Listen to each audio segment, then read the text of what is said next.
Hello বন্ধুরা, আজকের এই গল্পে আপনাদের সবাইকে স্বাগতম। আমার নাম রশ্মি, বয়স 18 বছর। আমি গত 2 বছর ধরে এই বাড়িতে কাজ করছি। এই বাড়িতে আমার মালকিন আর তার ছেলে আকাশ ছাড়া কেউ থাকে না। কিন্তু 2 মাস আগে আমার মালকিন মারা গেছেন। মালকিন খুব অসুস্থ ছিলেন, আর তাই আমাকে তার সেবা করার জন্য এখানে ডাকা হয়েছিল। মালকিনের মৃত্যুর পর আমি ভাবতে শুরু করলাম, আকাশ হয়তো আমাকে চাকরি থেকে বের করে দেবে। কিন্তু আকাশ বলল, তুমি মায়ের মৃত্যুর পরও এখানে কাজ করতে পারো। আমি খুব খুশি হলাম, কারণ আকাশকে আমার খুব ভালো লাগত। তবে আমি এখনও বুঝতে পারছিলাম না আকাশের মনের ভেতরে আসলে কি চলছে। আমি সবসময় লুকিয়ে লুকিয়ে তাকে দেখতাম। যখন আমাদের চোখাচোখি হতো তখনও বুঝতে পারতাম না তার মনে আমার প্রতি কোনো অনুভূতি আছে কিনা। আমি সারাদিন এই বাড়িতে থাকতাম, একটি ছোট ঘরে ঘুমাতাম। মালকিনের মৃত্যুর পর আমি আকাশের কাছাকাছি থাকার চেষ্টা করতাম। আমি তখন তরুণী হয়ে উঠেছিলাম, আর আকাশ ছিল আমার সামনে একমাত্র পুরুষ। সে খুব সুন্দর ছিল। তাকে দেখলে আমার মনের ভেতর কিছু একটা জাগ্রত হতো। আমি যখনই সুযোগ পেতাম তাকে খুশি করার চেষ্টা করতাম, কিন্তু সে কেন যেন আমার থেকে দূরে থাকত। কথা বলতো, কিন্তু যখনই আমি তাকে ছুতাম সে আমাকে সরিয়ে দিত। আমি তার মন জয় করতে চেয়েছিলাম, তাই তার জন্য বিভিন্ন রকম খাবার রান্না করতাম। কিন্তু বুঝতে পারছিলাম না আমার মধ্যে কোথায় ঘাটতি ছিল, যা তাকে আমার থেকে দূরে রেখেছিল। একদিন খুব বৃষ্টি হচ্ছিল। আকাশ বাইরে কাজ করতে যেতে পারেনি, সারাদিন বাড়িতেই ছিল। রাতে আমি তাকে বললাম, আকাশ, আমি খুব ভয় পাচ্ছি। যদি তোমার অসুবিধা না হয় আমি তোমার ঘরে ঘুমাতে পারি কি?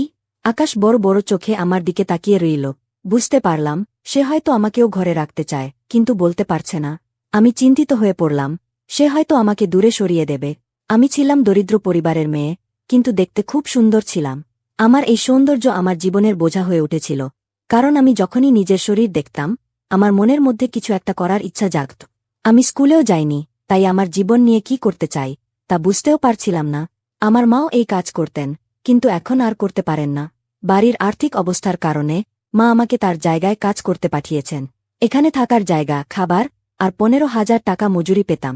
আমি বাড়ির সব কাজ করতাম, মাঝে মাঝে মা বাবার সাথে দেখা করতে যেতাম, কিন্তু খুব একাকী লাগত। আমি এমন একজনকে চাইছিলাম যে আমাকে ভালোবাসবে। আমার বয়সের কারণেই হয়তো এমন লাগছিল। আকাশ আমার সবচেয়ে কাছের মানুষ ছিল, তাই তাকে বলেছিলাম, আমি তোমার ঘরে ঘুমাতে চাই। মনে মনে তাকে নিজের করে নিতে চেয়েছিলাম। আকাশ কিছুক্ষণ চিন্তা করে বলল, ঠিক আছে, তুমি আমার ঘরে ঘুমাতে পারো। আমি আকাশের ঘরে ঢুকে ভাবছিলাম কোথায় শোবো। আকাশের পাশে বসলাম। সে বলল, তুমি বিছানায় শুতে পারো, কিন্তু একটু দূরে থেকো, অথবা চাইলে মেঝেতেও শুতে পারো।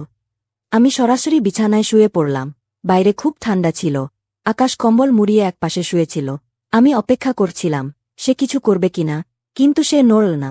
আমি তার হাত ধরে বললাম, আমার খুব ঠান্ডা লাগছে। সে কিছুক্ষণ চুপ করেছিল। তারপর আমি তার উপর চড়ে বসলাম। তার চোখ বড় বড় হয়ে গেল, হৃৎপিণ্ড দ্রুত বেজে উঠল। আমি বললাম, আমি আর একা থাকতে পারছি না। আমি তাকে চুমু খেতে শুরু করলাম। সে ভয় পেয়ে যাচ্ছিল। তারপর আমি তার শার্টের বোতাম খুলতে লাগলাম। হঠাৎ তার সারা শরীর দেখেই চমকে উঠলাম। আমার হাত পা কাঁপতে লাগল। আমি ভাবতেও পারিনি এমন কিছু দেখব। আমি দ্রুত ঘর থেকে বেরিয়ে গেলাম। বৃষ্টিতে ভিজতে ভিজতে দৌড়াতে লাগলাম। পাগলের মতো দৌড়াচ্ছিলাম, চোখের সামনে সবসময় সেই দৃশ্য ভাসছিল। যখন বাড়ি পৌঁছালাম মা দরজা খুলল। আমাকে দেখে অবাক হয়ে গেল। বাবাও এসে বলল, কি হলো মা, এমন অবস্থায় কেন এলে? মার আগে বলল, একটা তরুণী মেয়েকে কাজ করতে পাঠাতে মানা করেছিলাম, দেখো এখন কি হলো। আমি দ্রুত নিজের জামা ঠিক করতে লাগলাম। আমার বুকে সবকিছু দৃশ্যমান ছিল। আমার চুল এলোমেলো হয়ে গিয়েছিল। কেউ আমাকে এমন অবস্থায় দেখলে ভাবত আমার সাথে কিছু খারাপ ঘটেছে। আমার বাবাও জিজ্ঞাসা করলেন কি হয়েছে, কিন্তু আমি কিছু বলতে পারিনি। নিজেকে সামলে রাতের দিকে ভাবতে বসেছিলাম এবং স্মৃতির পাতা উল্টাচ্ছিলাম। যখন আমি 16 বছরের ছিলাম তখন মা আমাকে এই বাড়িতে কাজের জন্য নিয়ে এসেছিলেন, কারণ গৃহকর্ত্রী খুব অসুস্থ ছিলেন। সেই সময় আকাশ প্রায় 20 বছরের ছিল। সেখানে একসময় খাওয়ারও ব্যবস্থা ছিল, যেখানে আকাশ তার কাজ শেষ করে বাড়ি ফিরত এবং তারপর সে পানির ট্যাঙ্কে চলে যেত এবং ঘণ্টার পর ঘণ্টা সেখানেই থাক। সেই ট্যাঙ্ক থেকে অদ্ভুত অদ্ভুত শব্দ আসত। যখন আমি তার কাছে যেতাম তখন মনে হতো না যে সে মাদক গ্রহণ করেছে। সে বেশ স্বাভাবিক লাগত, কিন্তু তার মুখটা খুবই চিন্তিত দেখাত। আমি তার ওপর নজর রাখতাম, কারণ তাকে আমি খুব পছন্দ করতাম। আমি তার কাছে যেতাম এবং সেখানে দাঁড়িয়ে দেখতাম আকাশ কি করছে, শার্ট খুলে কি করছে। আমি তার শরীর দেখছিলাম এবং দেখতে দেখতে তার কাছে চলে গিয়েছিলাম এবং তাকে স্পর্শ করেছিলাম। সে আমাকে দেখল এবং বলল, তুমি এখানে কি করছ? তোমার এখনই এখান থেকে চলে যাওয়া উচিত। তারপর সে তাড়াতাড়ি তার শার্ট পরে ফেলল যাতে আমি তার শরীর না দেখতে পারি। তারপর সে আমার দিকে ফিরে বলল, তুমি এখানে কি করছ? কেন আমাকে স্পর্শ করেছ? সে রাগান্বিত হয়ে বলছিল, কিন্তু আমি তার চোখে প্রেম দেখতে পাচ্ছিলাম। তারপর আমি তাড়াতাড়ি তার কাছে গিয়ে তাকে চুম্বন করলাম। আমি বললাম, আমি তোমাকে খুব মিস করছিলাম, তাই তোমাকে দেখতে এসেছি। সে আমার আকস্মিক চুম্বনে ভয় পেয়েছিল এবং বলল, এটা সব কি? তারপর সে আমার হাত ধরল। তখন তার নিঃশ্বাস খুব দ্রুত চলছিল। সে আমার হাত ধরল এবং আমাকে বাইরে টেনে নিয়ে গেল। তারপর সে বলল, রশ্মি, কখনো এই ট্যাঙ্কে আসার সাহস করো না। এরপর সে আমাকে ট্যাঙ্ক থেকে বের করে নিয়ে গিয়ে দরজা বন্ধ করে দিল। আমি সেখানে দাঁড়িয়ে থেকে দেখছিলাম। আমি বুঝতে পারছিলাম না আমার সাথে কি ঘটছে। যখন আকাশ বাইরে এল, তখন সে বড় বড় চোখে আমাকে দেখছিল। আমি তার চোখে অপরাধবোধ দেখতে পাচ্ছিলাম। সে আমাকে তার কাছে ডেকে বলল, দেখো, এটা ঠিক নয়, তুমি আমার থেকে দূরে থাকো। এরপর থেকে আকাশ যখনই আমার দিকে তাকাত, মনে হতো সে আমার প্রেমে পড়েছে। কিন্তু কেন জানি না, সে আমার কাছে আসতে পারছিল না। আমি তার কাছে যেতে চেয়েছিলাম, কিন্তু সে আমাকে কাছে আসতে দিত না। আকাশ আমাকে নিজে থেকে দূরে থাকতে বলত, কিন্তু বলা হয়, যখন কিছু করতে মানা করা হয়, তখন আমরা সেই কাজটাই করতে বেশি ইচ্ছুক হই। আমিও সেই কাজটাই করছিলাম। যখনই সুযোগ পেতাম, আমি ২০ মিনিটে গিয়ে দীপ্তির লাইট জ্বালাতাম কিনা দেখতাম। এ ব্যাপারে সে খুব রেগে যেত। একদিন সাহস করে যখন তাকে জিজ্ঞাসা করলাম, তুমি ট্যাঙ্কে কি কর? তখন সে আমার প্রশ্নের উত্তর না দিয়ে ট্যাঙ্কের দরজা বন্ধ করে দিল। কিন্তু আজ যখন আমি তাকে কাপড় ছাড়াই দেখলাম, তখন আমি খুব অবাক হয়ে গিয়েছিলাম।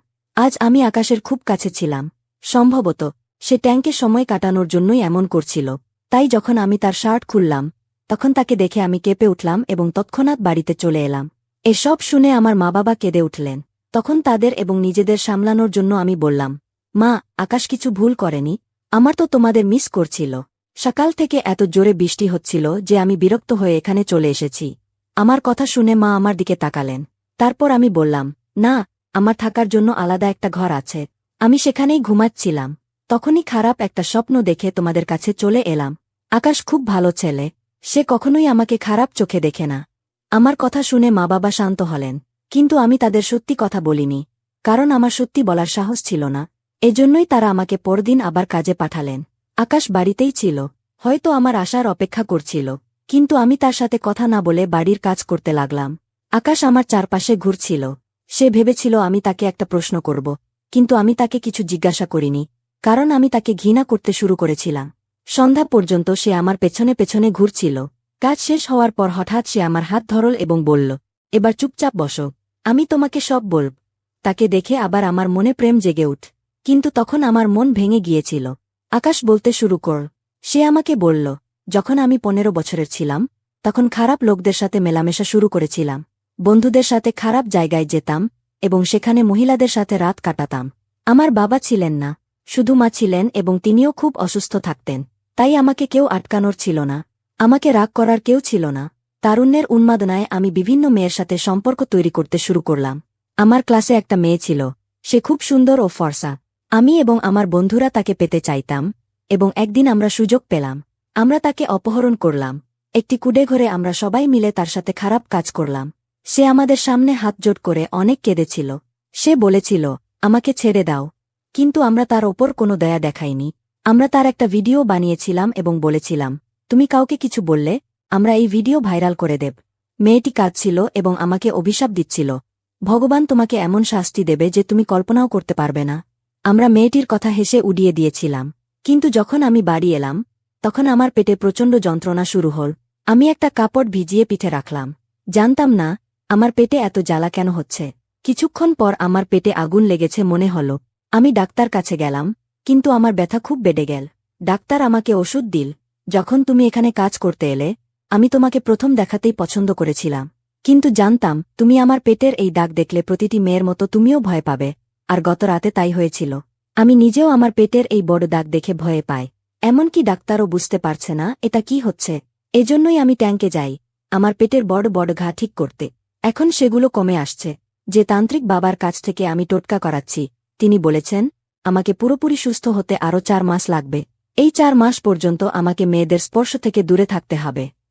আকাশের কথা শুনে আমি বিস্মিত হলাম। আকাশ বুঝতে পেরেছিল যে সে জীবনে অনেক খারাপ কাজ করেছে। তারপর আকাশ বলতে লাগল, আমারও সেই মেয়েটির কথা খুব মনে পড়ে, যে আমাকে অভিশাপ দিয়েছিল। আমি তার কাছে ক্ষমা চাইতে চাই, কিন্তু সে এখন এই শহর ছেড়ে চলে গেছে। এরপর আমি আকাশের বাড়ি থেকে ফিরে মায়ের কাছে এলাম। ৪ মাস ধরে আমার আকাশের সাথে কোনো দেখা হয়নি। 4 মাস পর আকাশ পুরোপুরি সুস্থ হয়ে গেল। আমি এই সময় আকাশকে অনেক সাহায্য করেছিলাম। 4 মাস পর যখন আকাশের সাথে দেখা করতে তার বাড়ি গেলাম, দরজা খোলা ছিল, তাই সোজা ভেতরে ঢুকে পড়লাম। তারপর আকাশকে ডেকে উঠলাম, কিন্তু কোনো সাড়া পেলাম না। তারপর আমি তাড়াতাড়ি আকাশের ঘরে চলে গেলাম। তখন আকাশ কাপড় ছাড়াই আয়নার সামনে দাঁড়িয়ে নিজেকে দেখছিল। তখন আমি তাকে নগ্ন দেখে হেসে ফেললাম। তারপর সে পেছন ফিরে আমার দিকে তাকাল। এখন আমি তার সামনে। লজ্জা পাচ্ছিলাম, তাই আমি পিঠ তার দিকে করে দাঁড়িয়ে রইলাম। তারপর আকাশ একটি তোয়ালে জড়িয়ে আমার কাছে এসে আমাকে পিছন থেকে ধরে কাঁধে চুমু দিতে লাগ। আমি একদম শান্ত, নিস্পন্দ হয়ে দাঁড়িয়ে রইলাম। সে আমাকে এদিক ওদিক স্পর্শ করতে লাগ। আকাশ আমার সামনে এসে আমার ঠোঁটে চুম্বন করতে শুরু কর। তখন আমার ভেতরেও কিছু একটা জেগে উঠতে লাগল, এবং আমিও তাকে চুম্বন করতে লাগলাম। হঠাৎ করেই আকাশ আমার কুর্তি টানতে শুরু কর। তখন আমি পিছিয়ে গেলাম এবং বললাম, আকাশ, এটা ঠিক নয়, দয়া করে থামো। আকাশ বলল, রশ্মি, আমি তোমাকে ভালোবাসি এবং তোমাকে বিয়ে করতে চাই। এত বলেই সে ধীরে ধীরে আবার কুর্তি সরাতে লাগ। তখন আমি বললাম, আকাশ, প্লিজ থামো, বিয়ের পর সব করো। আকাশ রাগান্বিত হয়ে মুখ ঘুরিয়ে দাঁড়িয়ে গেল। তবে আমিও চাচ্ছিলাম আকাশ আমার সাথে সব করুক, কিন্তু সরাসরি বলতে পারছিলাম না। তখন আকাশ আবার আমাকে তার বাহুডোরে আবদ্ধ করল এবং আমার সব কাপড় খুলে ফেল। তারপর সে আমাকে সোফায় বসিয়ে তার কোলে তুলে নিল এবং প্রেম করতে শুরু কর। আমিও তাকে পুরোপুরি সঙ্গ দিচ্ছিলাম। প্রায় 2 ঘণ্টা পরে, যখন আমরা দুজনেই বাস্তবতায় ফিরলাম, তখন আমি সম্পূর্ণরূপে হারিয়ে গিয়েছিলাম। সময়ও অনেক হয়ে গিয়েছিল এবং আমাকে বাড়ি ফিরতে হতো, তাই তাড়াতাড়ি কাপড় পরে বাড়ির দিকে রওনা হলাম। পরদিন সকালে আকাশ আমার মা-বাবার কাছে এল এবং আমাকে বিয়ে করার প্রস্তাব দিল।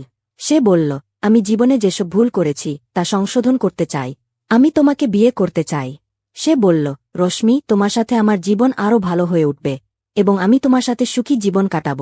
আকাশ আমার মা-বাবার কাছ থেকে আমার হাত চাইল এবং তারা খুব খুশি হয়ে আমার হাত আকাশের হাতে তুলে দিল। এখন আকাশ পুরোপুরি সুস্থ হয়ে উঠেছিল এবং মেয়েদের সম্মান করতে শিখেছিল।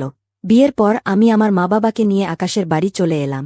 আমাদের জীবনও ভালো হয়ে উঠল এবং আমরা সবাই খুব সুখী জীবন যাপন করছিলাম। তাহলে বন্ধুরা, যদি এই গল্প ভালো লেগে থাকে, তাহলে আমাদের চ্যানেলটি অবশ্যই সাবস্ক্রাইব করবেন।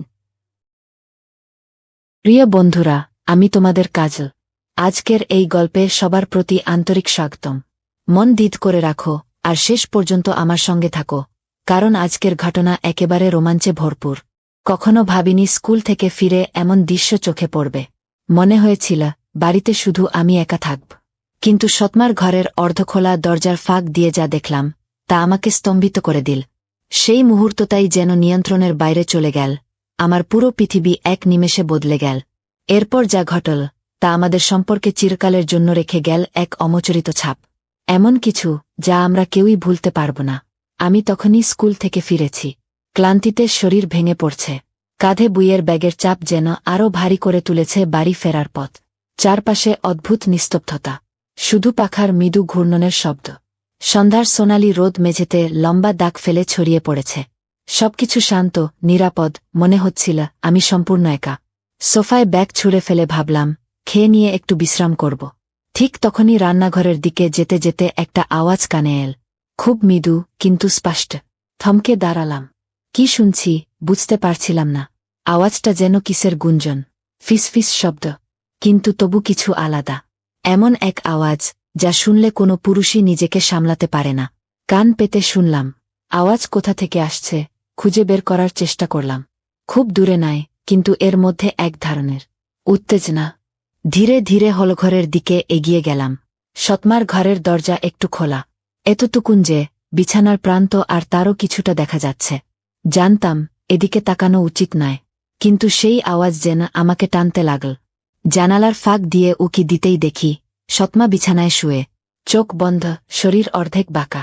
আঙুল দিয়ে নিজের পা থেকে মাথা পর্যন্ত স্পর্শ করছে ধীরে, অবিরাম। ঠোঁট থেকে বেরোচ্ছে মৃদু কাতরানি। এমন দৃশ্য আমি জীবনে দেখিনি। হঠাৎ বুকের ধরফরানি বেড়ে গেল। সরে যাওয়া উচিত, কিন্তু পা যেন জমে গেল। চোখ আটকে থাকল তার দিকে। তার প্রতিটি নড়াচড়া আমার ভেতর অশান্তি জাগাল। সে অসাধারণ সুন্দর দেখাচ্ছিল। পিছনে সরে যাব ভাবতেই সে চোখ খুল। মনে হল ধরা পড়ে গেছি, কিন্তু সে কোনো ক্ষোভ দেখাল না। নরম দৃষ্টিতে তাকিয়ে থাকল, যেন আমাকে ডাকছে। ঠোঁটে এক ফালি হাসি, যা আমাকে আরও ব্যাকুল করল। তারপর সে ধীরে বলল, ভেতরে আসো। গলাটা কেমন মিষ্টি, উষ্ণ। হৃদস্পন্দন যেন থেমে যেতে চাইল। ভয়ে আর কৌতূহলে জড়িয়ে গেলাম। শেষমেশ তার বিছানার পাশে গিয়ে দাঁড়াতেই সে আমার হাত টেনে নিল। স্পর্শে মিশেছিল এক অদ্ভুত উত্তাপ, আশা আর আবেগের সম্মোহন। হাতটা সে নিজের কোমরের কাছে রাখতেই নিঃশ্বাস বন্ধ হয়ে এল। তার ত্বকের নিচে স্পন্দন টের পাচ্ছিলাম, বুকের টর্ধমুখী নিম্নমুখী দোলা। সে আস্তে বলল, ভয় পেও না। গলার স্বর এতটাই মিহি যে মনে হলো বাতাসে মিশে যাচ্ছে, তবু তাতে ছিল এক ধরনের মমতা। আমার দৃষ্টি আটকে থাকল তার মুখে। সে আবার কণ্ঠ নামিয়ে বলল, শান্ত হও। মাথা নাড়লাম, কিন্তু বুঝতে পারছিলাম না আমি বেশি ঘাবড়ে গেছি নাকি উৎসাহে উদ্বেল। তার আঙুলগুলো আমার আঙুলের ফাঁকে জড়িয়ে গেল, যেন দুজনের চলনে একই ছন্দ। প্রতিটি স্পর্শে শরীরে বিদ্যুৎ খেলে যাচ্ছিল। আমাদের ভেতরকার বাঁধন যে প্রতি মুহূর্তে গভীর থেকে গভীরতর হচ্ছে তা টের পাচ্ছিলাম। এ শুধু শারীরিক নয়, এর চেয়েও বেশি কিছু, এক অদ্ভুত মোহ, যেন বাস্তবের চেয়েও সত্যি। সেই মুহূর্তগুলো আমাকে টেনে নিচ্ছিল নিজের দিকে। বাইরের পৃথিবী ঝাপসা হয়ে এল, শুধু এই ঘর, এই দুজন। ভুল কি হচ্ছিল? তবুও ঠিকই মনে হচ্ছিল। সময় যেন স্লথ হয়ে এল, প্রতিটি নিঃশ্বাস যুগের মতো দীর্ঘ। উত্তেজনা যখন চরমে, সে আমাকে আরও কাছে টানল। তার দেহা আমার দেহে লেগে গেল। গলায় অনুভব করলাম তার নিঃশ্বাসের উষ্ণতা। ঠোঁটগুলো আমার কানের পাশ দিয়ে ঘেঁষে গেল। আবারও ফিসফিস করল, এখানেই থাকো। তার কণ্ঠে নর্মতা, কিন্তু তলায় লুকোনো আগুন। হৃদয় যেন থমকে গেল। যেও না। যাওয়ার কথা ভাবলেও পা সরাতে পারলাম না। আমাদের মাঝের ফাঁক এখন হাতের মুঠোয়। তার ঠোঁট আর আমার ঠোঁটের ব্যবধান অনুর সমান। নিঃশ্বাসের তাপ গায়ে মেখে নিচ্ছিলাম। মনে হচ্ছিল সময় স্থির, পৃথিবী থেমে আছে। আমরা দুজন দাঁড়িয়ে আছি এক অদৃশ্য সীমান্তে, যাকে উপেক্ষা করা অসম্ভব। বাতাসে ভেসে বেড়াচ্ছিল অপেক্ষা, আর তার সামনে আমার সমস্ত শরীর শিহরিত। যখন মনে হলো এই মুহূর্ত ভাঙবে, সে আস্তে আমার দিকে ঝুঁকল। ঠোঁটের আঁচড় পড়ল আমার ঠোঁটে। নরম স্পর্শে ভেতর দিয়ে গড়িয়ে গেল উত্তাপের ঢেউ। শুরুটা ছিল সূক্ষ্ম, যেন দুজনেই পরখ করছি, কিন্তু ধীরে ধীরে গভীর হতে থাকল। তার ঠোঁটে জোর বাড়ল, আঙুলগুলো তখনও হাত চালিয়ে যাচ্ছে, যেন জানান দিচ্ছে তার চাওয়া, আমাদের চাওয়া। চুম্বন মৃদু ছিল, কোমল, কিন্তু তীব্র এক আকাঙ্ক্ষায় ভরা, যার অর্থ শুধু আমাদেরই জানা। মনে হচ্ছিল সব লুকোনো ইতরঙ্গ একসাথে উগরে দিচ্ছি। প্রতি স্পর্শ, প্রতি শ্বাস, প্রতি ধরফরানি একাকার। আমরা শেষমেশ মাথা নত করলাম সেই আকুতির কাছে, যা দিনে দিনে জমা হচ্ছিল। একে অপরের মধ্যে এমনভাবে জড়িয়ে গেলাম যে বাইরের কোনো কিছুর খবর রাখলাম না। তার দেহ সামান্য কাঁপছে টের পেলাম, নিঃশ্বাসের শব্দ গুঞ্জরিত হচ্ছিল ঘাড়ের মাঝে। শেষে সে একটু সরে গেল। কপাল আমার কপালে ঠেকাল। চোখ অর্ধেক খোলা, যেন নিঃশ্বাস সামলাচ্ছে। ঠোঁটে হালকা হাসি, তৃপ্তির, যা হৃদয় ভরে দিল। ঠিক আছো তো? জিজ্ঞেস করল ধীরে, প্রায় শোনাই যাচ্ছিল না, কিন্তু স্নেহের স্পর্শে ভরসা জাগল। হ্যাঁ সূচক মাথা নাড়লাম, শব্দ আটকে গেছে গলায়। আবার হাসল সে, আঙুল চুলের ভেতর দিয়ে ঘুরিয়ে নিল। আরেকবার ছুকে গালে ঠোঁট রাখল, তারপর সরে গেল। ঘরে আগের উত্তেজনা এখন কোমল তৃপ্তিতে রূপ নিয়েছে। অনেকক্ষণ চুপচাপ বসে রইলাম। শ্বাস প্রশ্বাস ধীরে স্বাভাবিক হতে লাগল। দেহের উষ্ণতা এখন নরম, পরিপূর্ণ। সে মাথা রাখল আমার কাঁধে। আমি বাহু দিয়ে জড়িয়ে নিলাম তাকে। টেনে আনলাম কাছে, যেন এই ম্লান হতে থাকা আলোয় দুজনাই গলে যাচ্ছি। বাড়ির মৃদু শব্দমালা ঘিরে ধরেছে। কিছু একটা ঘটছে, অসাধারণ, অকল্পনীয়। এই মুহূর্তেই যথেষ্ট। আমাদের মধ্যকার নীরবতা ধীরে ধীরে গলতে লাগল।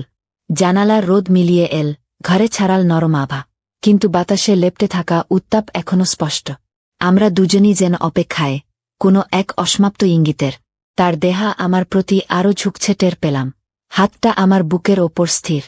স্পষ্ট, আমাদের শুরুটা এখনো শেষ হয়নি। হৃদয় দ্রুত স্পন্দিত হচ্ছে। ভেতরে অদ্ভুত এক উত্তেজনা আর দিশাহারার ভাব। তার উপস্থিতির প্রতিটি অণু আমার সত্তায় দখল নিচ্ছে। ত্বকের উষ্ণতা, শ্বাসের গন্ধ, সব মিলিয়ে এক মায়াবী আবেশ। সে মাথা ঘুরিয়ে ঠোঁট রাখল আমার গলার কাছে। স্পর্শ যেন সূক্ষ্ম বিদ্যুৎ, আমার অস্তিত্ব কাঁপিয়ে দিল। চোখ বন্ধ করে অনুভব করলাম তার এই আকাঙ্ক্ষা। আবার তাকাতেই চোখে চোখ পড়ল। এবার তার দৃষ্টিতে ভিন্নতা, গভীর, তীব্র। নরমতার নিচে লুকোনো ক্ষুধা। আমার মতোই। কথা নেই, কিন্তু আঙুলের খেলা সব বলে দিচ্ছে। এবার আমি এগিয়ে গেলাম ঠোঁটের খেলায়।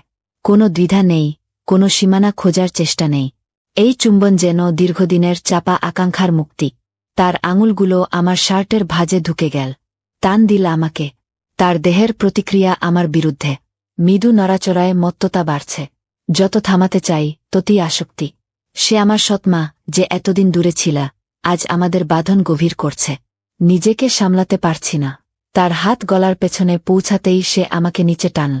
বিছানায় পাশ ফিরে শুয়ে পড়লাম। তার দেহ আমার সাথে মিশে গেল।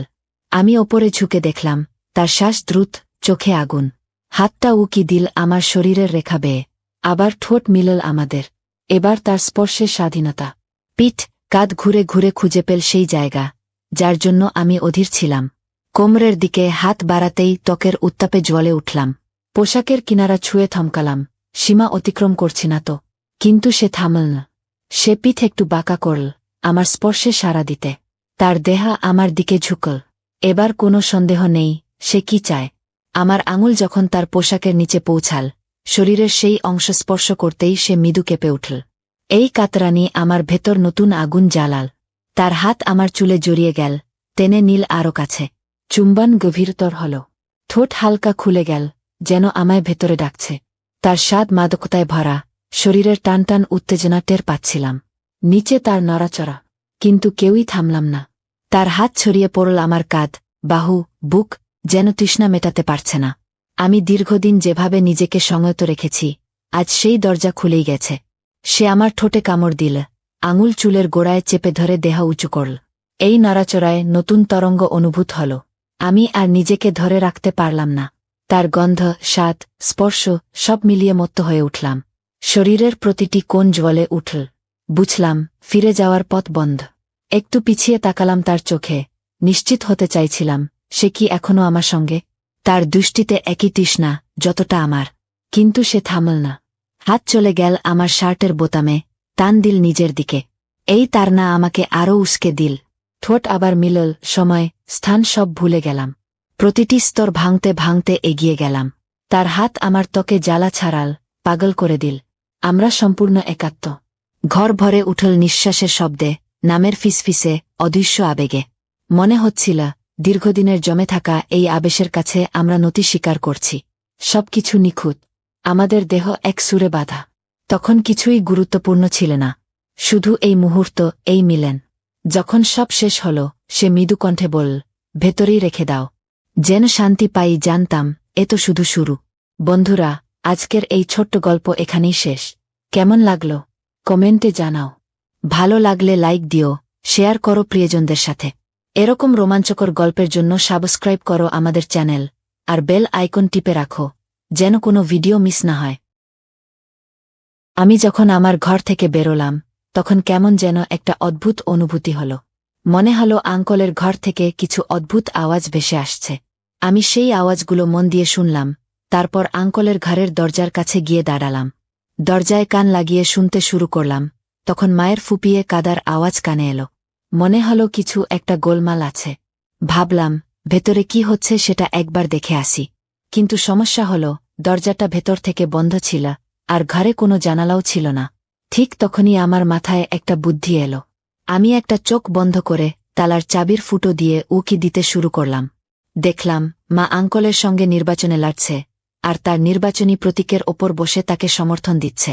এসব দেখে আমি তো অবাক হয়ে গেলাম, কারণ কখনো ভাবিনি যে মা আঙ্কলের সঙ্গে এমন কিছু করতে পারে। এখন আমার মন আর সরতে চাইছিল না। ভেতরে কেমন যেন একটা ঝড় উঠল।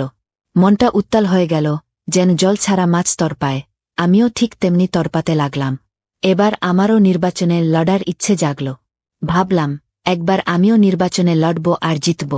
তো বন্ধুরা, এই গল্পের মজা আপনারা উপভোগ করুন আর শুনতে থাকুন। আমি কাজলের কণ্ঠে বলছি। যদি এখনও আমাদের চ্যানেলে সাবস্ক্রাইব না করে থাকেন, তাহলে দয়া করে সাবস্ক্রাইব করুন। ভিডিওটায় লাইক দিতে ভুলবেন না, আর বন্ধুদের সঙ্গে শেয়ারও করে দিন।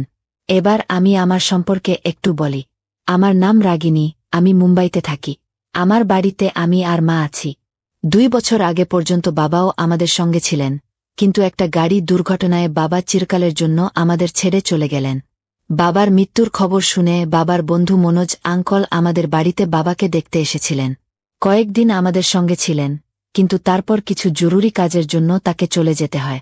তবে তিনি আমাদের কথা দিয়েছিলেন যে তিনি সব সময় আমাদের সঙ্গে থাকবেন। বাবার পরে মনোজ আঙ্কলই ছিলেন একমাত্র মানুষ যিনি আমাদের খুব ভালোবাসতেন। আমি যখন খুব ছোট ছিলাম, তখন থেকেই মনোজ আঙ্কল আমাদের বাড়িতে আসতেন। তিনি বাবার খুব ভালো বন্ধু ছিলেন, এতটাই কাছের যে মনে হতো না তিনি বাবার বন্ধু, বরং আমাদের পরিবারেরই একজন সদস্য, যিনি একটু দূরে থাকতেন। ছোটবেলায় আঙ্কল বাবার সঙ্গে আমাদের বাড়িতে আসতেন আর আমার জন্য অনেক চকলেট নিয়ে আসতেন। আমি খুশিতে তার গলা জড়িয়ে ধরতাম আর খেলতে শুরু করতাম। কিন্তু এখন আমার বয়স ১৯ হয়েছে, ধীরে ধীরে আমার ভেতরের শিশুসুলভ ভাবটা কমে গেছে। আমি বড় হয়ে গেছি। তবু আঙ্কলের সঙ্গে দেখা হলে এখনও তাকে জড়িয়ে ধরি। বাবা চলে যাওয়ার পর থেকে মা খুব মনমরা থাকেন। জানি না তিনি কখনো আবার খুশি হবেন কিনা। তবে আঙ্কল যখনই আমাদের বাড়িতে আসেন, মায়ের মুখে একটু খুশির ছোঁয়া দেখা যায়। আমি মনে মনে ঠিক করেছি, মাকে কখনো দুঃখী হতে দেব না। আমার মা এখন ৪০ বছরের, কিন্তু দেখে মনে হয় ২৫ বছরের মেয়ে। আমি আর মা যখন বাজারে যেতাম, লোকে আমাদের এমনভাবে দেখত যেন আমরা মামেয়ে নি বোন। মা খুব স্মার্ট ছিলেন। এবার আমি ভাবলাম মনোজ আঙ্কলের সঙ্গে কথা বলি। আমি আমার ঘরে সোফায় বসেছিলাম। হঠাৎ মনে হল, মা সবসময় মনমরা থাকেন, এটা আমার খুব খারাপ লাগে। এমন কাউকে দরকার, যিনি মায়ের বয়সের হবেন আর যার সঙ্গে মা সব কথা শেয়ার করতে পারবেন, সবকিছু খুলে বলতে পারবেন। কিন্তু সে কে হতে পারে? এটা ভাবছিলাম, তখনই মনে পড়ল, কেন মনোজ আঙ্কলের সঙ্গে কথা বলি না। আমি আর কিছু না ভেবে আঙ্কলকে ফোন করে দিলাম। প্রথমে আঙ্কল ফোন ধরলেন না, তাই ভাবলাম হয়তো তিনি কাজে ব্যস্ত আছেন। এমন সময় আমার ফোন বেজে উঠল। দেখলাম স্ক্রিনে মনোজ আঙ্কলের নাম। আমি খুব খুশি হয়ে তড়িঘড়ি ফোন ধরলাম। ফোন ধরতেই আঙ্কল বললেন, সরি বেটা, একটু আগে মিটিংয়ে ব্যস্ত ছিলাম, তাই তোমার ফোন ধরতে পারিনি। আমি বললাম, কোনো ব্যাপার না আঙ্কল, আপনি ফোন করেছেন, এটাই অনেক। তখন আঙ্কল হেসে বললেন, আরে কিভাবে কথা বলছিস? আমি যদি তোর সঙ্গে কথা না বলি, তাহলে আমার এই দুনিয়ায় আর কে আছে? বন্ধুরা, আপনাদের জানিয়ে রাখি, মনোজ আঙ্কল এখনো বিয়ে করেননি, তিনি একা থাকেন। আমরা অনেকবার তাকে বিয়ে করতে বলেছি, কিন্তু তিনি কখনো এটা নিয়ে গুরুত্বপূর্ণ হননি। তারপর আমি আঙ্কলকে বললাম, আঙ্কল, আপনি যদি কিছু মনে না করেন, তাহলে আজ আপনার সঙ্গে একটা কথা বলতে চাই। আঙ্কল বললেন, বলো বেটা, কি কথা? আমি বলতে শুরু করলাম, আঙ্কল, বাবা আমাদের ছেড়ে যাওয়ার পর থেকে মা খুব মনমরা থাকেন। না কারো সঙ্গে ঠিকমতো কথা বলেন, না ঠিক করে খান। আপনি কি কয়েকদিন আমাদের সঙ্গে থাকতে আসতে পারেন? আঙ্কল কিছুক্ষণ চুপ করে থাকলেন, তারপর বললেন, বেটা, কেন পারব না? যেমন আমি বাড়ি থেকে অফিসে যাই, তেমনি তোদের বাড়িতে চলে আসব। এতে জিজ্ঞেস করার কি আছে? এটা শুনে আমি ফোন রেখে দিলাম আর আঙ্কলের কথা ভাবতে লাগলাম। সন্ধ্যায় খেতে বসার সময় আমরা টেবিলের কাছে বসেছিলাম। তখন কেউ দরজায় টোকা দিল। আমি দৌড়ে গিয়ে দরজা খুললাম, দেখলাম মনোজ আঙ্কল দাঁড়িয়ে আছেন। মা তখনও মনমরা হয়ে টেবিলের কাছে বসেছিল। আঙ্কল মায়ের দিকে তাকালেন, কিন্তু মা তার দিকে তাকালেন না। তখন আঙ্কল একটা আঙুল মুখে দিয়ে আমাকে চুপ থাকতে ইশারা করলেন। আমি তার ইশারা বুঝে চুপ করে গেলাম। আঙ্কল চুপচাপ মায়ের কাছে গিয়ে তার পেছনে দাঁড়ালেন। তারপর মায়ের দুটো চোখে হাত চাপা দিলেন। এটা দেখে মা চোখ খোলার চেষ্টা করতে লাগলেন। মায়ের চেষ্টা দেখে আঙ্কল হেসে বললেন, চিনতে পারো কে? মা আঙ্কলের গলা চিনে ফেললেন আর বললেন, মনোজ ভাই, তুমি কখন এলে? আঙ্কল মায়ের চোখ থেকে হাত সরিয়ে বললেন, এই তো এলাম। যখন তুমি মুখ ছুকিয়ে বসেছিলে, আমি দেখছিলাম আর বুঝতে পারছিলাম আঙ্কলের আশায় মা কতটা খুশি হয়েছেন। মায়ের মন এখন শান্ত, যেন কোনো টেনশন নেই। আঙ্কল বললেন, মমতা, এখন থেকে আমি সবসময় তোদের সঙ্গে থাকব, আর কখনো যাব না। আসলে আমার বন্ধুকে একা ছেড়ে যেতে পারি না, যে তার দুঃখে কাঁদছিল। এবার এই বন্ধু তার বন্ধুত্বের ইয়েন তো শোধ করবেই। আঙ্কলের এই কথা শুনে মাও খুব খুশি হলেন যে এখন থেকে আঙ্কল সবসময় তাদের সঙ্গে থাকবেন। আমরা সবাই মিলে খুশি খুশি খেতে বসলাম আর অনেক গল্প করলাম। সেদিন রাতে আমরা সবাই এক ঘরে শুতে গেলাম আর অনেক রাত পর্যন্ত গল্প করলাম। তারপর আঙ্কলকে সকালে অফিসে যেতে হবে বলে তিনি ঘুমিয়ে পড়লেন। আমিও আঙ্কলের বুকে মাথা রেখে শুয়ে পড়লাম আর এভাবেই ঘুমিয়ে গেলাম। সকাল কখন হয়ে গেল আমার খেয়ালই নেই। মা সকালে উঠে খাবার তৈরি করে ফেলেছেন। আঙ্কলও উঠে তৈরি হয়ে নিলেন। তারপর আমরা সবাই মিলে নাস্তা করলাম আর আঙ্কল অফিসে চলে গেলেন। এখন তো রোজই এমন হতে লাগল। আমি আঙ্কলকে আমার বাবার মতো মানতে শুরু করলাম। তিনি আমার কাছে আমার আসল বাবার চেয়েও বেশি মূল্যবান হয়ে উঠলেন, কারণ তিনি আমাদের সঙ্গে থাকছেন। এক রাতে আমি আমার ঘরে শুয়েছিলাম। হঠাৎ একটা খুব খারাপ স্বপ্ন দেখলাম, যেখানে আমার বাবাও ছিলেন। আমার প্রচণ্ড ঘাম হচ্ছিল, ভয়ে ঘুম ভেঙে গেল। চোখ খুলে দেখলাম আমি আমার ঘরে শুয়ে আছি, আর আমার কপাল থেকে ঘাম ঝরছে। খুব তেষ্টা পেয়েছিল। বিছানা থেকে উঠে জল খেতে গেলাম, কিন্তু দেখলাম জগটা একদম খালি। তখন ভাবলাম, কিচেন থেকে জল নিয়ে আসি। আমি আমার ঘরের দরজা খুলে জগ হাতে কিচেনের দিকে যেতে লাগলাম। পথে মায়ের ঘর ছিল, তারপর আঙ্কলের ঘর। আঙ্কলের ঘরের কাছে পৌঁছতেই কিছু অদ্ভুত ফোপানোর আওয়াজ শুনতে পেলাম। প্রথমে মনে হলো আঙ্কল হয়তো টিভি দেখছেন, তাই বেশি না ভেবে এগিয়ে যেতে লাগলাম। হঠাৎ ফোপানোর আওয়াজটা আরও জোরে হল। বুঝতে পারলাম না কি হতে পারে। আঙ্কলের ঘরের কাছে পৌঁছে শুনলাম মায়ের গলা। ভাবলাম, এত রাতে মা আর আঙ্কল এক ঘরে কি করছেন? আমি দরজার কাছে গিয়ে একটা কান দরজায় লাগিয়ে ভেতরের আওয়াজ শোনার চেষ্টা করলাম। তখন মায়ের গলা স্পষ্ট শুনতে পেলাম। তিনি বলছেন, মনোজ ভাই, আরেকটু জোরে। এটা শুনে আমার যেন শরীরে বিদ্যুৎ খেলে গেল। আমি চমকে দাঁড়িয়ে পড়লাম আর ভাবতে লাগলাম, ভেতরে আসলে কি হচ্ছে? কিন্তু এখন আমি কিভাবে দেখব? ঘরে জানালা তো নেই, দরজাও ভেতর থেকে বন্ধ। তখন আমার মাথায় একটা বুদ্ধি এলো। আমি তালার ফুটো দিয়ে একটা চোখ বন্ধ করে উকি দিলাম। এবার সবকিছু পরিষ্কার দেখতে পেলাম। দেখলাম মা আঙ্কলের নির্বাচনী প্রতীকের ওপর বসে আছেন, আর আঙ্কলের ভালোবাসায় জোরে জোরে ডুব দিচ্ছেন, যেন খুব মজা পাচ্ছেন। এসব দেখে আমি হতভম্ব হয়ে গেলাম। ভাবতেও পারিনি এমন কিছু হতে পারে। দেখতে দেখতে আমার হাত অজান্তেই সেখানে চলে গেল, যেখানে যাওয়া উচিত ছিল না। আমি নিজেকে শান্ত করার চেষ্টা করলাম, কিন্তু একটু পরেই হুঁশ হারিয়ে ফেললাম। তারপর মা বিছানায় শুজে আঙ্কলকে বলতে লাগলেন, মনোজ ভাই, এখন আমাদের কখনো ছেড়ে যেও না। আঙ্কলও মাকে বললেন, আমি সবসময় তোমার আর রাগিনীর খেয়াল রাখব। তারা কথা বলছিলেন, কিন্তু আমি হুঁশ ফিরে পেয়ে চুপচাপ সেখান থেকে সরে এলাম। কিচেন থেকে জল নিয়ে আমার ঘরে ফিরে শুয়ে পড়লাম। এখন আমার চোখ থেকে ঘুম উধাও। বারবার সেই দৃশ্য চোখের সামনে ভেসে উঠছিল। এপাশোপাশ করতে করতে কখন সকাল হয়ে গেল খেয়ালই নেই। আজ আমি আঙ্কলের আগেই উঠে পড়লাম। বাথরুমে গিয়ে ফ্রেশ হলাম, গোসল করে একটা হালকা গোলাপি রঙের ড্রেস পরলাম। ড্রেসটা দেখে আমি খুব সুন্দর লাগছিল। একটু স্বচ্ছ ছিল, তাই ভেতরের জিনিসগুলো পরিষ্কার দেখা যাচ্ছিল। দেখলাম আঙ্কল সোফায় বসে নাস্তা করছেন। আমি বাথরুম থেকে ভেজা চুলে তোয়ালে জড়িয়ে বেরিয়ে এলাম আর আঙ্কলের সামনে গিয়ে দাঁড়ালাম। বললাম, আঙ্কল, কেমন লাগছে আমাকে? আঙ্কল মুচকি হেসে বললেন, আরে ওয়াও রাগিনী বেটা, আজ তো তুই খুব সুন্দর লাগছিস। এটা শুনে আমি খুব খুশি হলাম আর আঙ্কলের পাশে গিয়ে বসলাম। তারপর আঙ্কল অফিসে যাওয়ার জন্য উঠলেন। আমি তাড়াতাড়ি উঠে আঙ্কলকে জড়িয়ে ধরলাম আর একটু জোরে চাপ দিলাম। আঙ্কলের কেমন যেন একটা অনুভূতি হল। তবে এরপরের গল্পে অনেক মজা আছে, তাই আমাদের সঙ্গে থাকুন। দ্বিতীয় ভাগে আমরা বলবো কিভাবে আঙ্কল আমার বাবা হয়ে গেলেন, আর আমিও নির্বাচনে লড়লাম, তাও তার নির্বাচনী প্রতীক নিয়ে। মাও আমাদের সঙ্গে ছিলেন। তাহলে পরের ভাগে আবার দেখা হবে।